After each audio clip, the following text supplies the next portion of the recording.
Under the blistering Phoenix sun, flags are lowered. Respect shown in the small gestures of flowers and messages left outside Senator John McCain's state office. I'm here to honor Senator McCain. An honor guard outside the Phoenix funeral home. Volunteers who plan to remain near the senator through services here. No matter what you think of his politics or his person, he served our country and he served it well. From Arizona to Washington, D.C., planning is underway for a multi-day official farewell to begin Wednesday with a public mourning at Arizona's state capitol. Arizona Governor Doug Ducey. John McCain is irreplaceable. This week will be about honoring his life and legacy and comforting the family. Today, congressional leaders announced that the six-term senator would become only the 30th American to lie in state in the U.S. rotunda, like former presidents and statesmen. America's mourning, the world is mourning the loss of one of the truly great men. To preserve McCain's legacy for future generations, Senator Chuck Schumer is urging lawmakers to rename a Senate building in his honor. It's the most majestic Senate building, and I think there would be widespread support. I can't believe that there wouldn't be for naming that building after Senator McCain, a fitting tribute.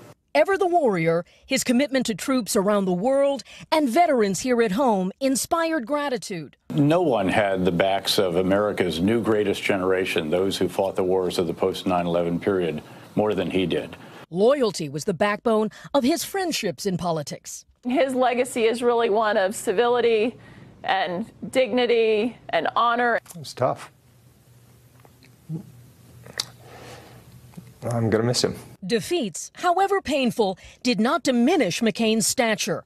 Former presidents and campaign rivals remember, from Barack Obama, few of us have been tested the way John once was or required to show the kind of courage that he did.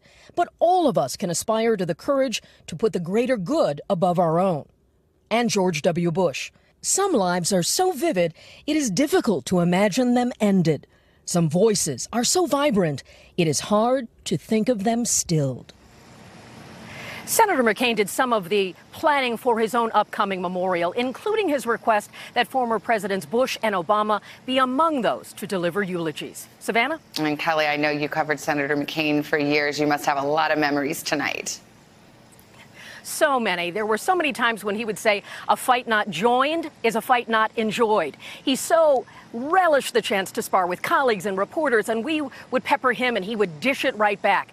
Of course, Savannah, the topics were often serious, but he brought fun to politics, and so often he was funny. Hey, NBC News fans, thanks for checking out our YouTube channel. Subscribe by clicking on that button down here, and click on any of the videos over here to watch the latest interviews, show highlights, and digital exclusives.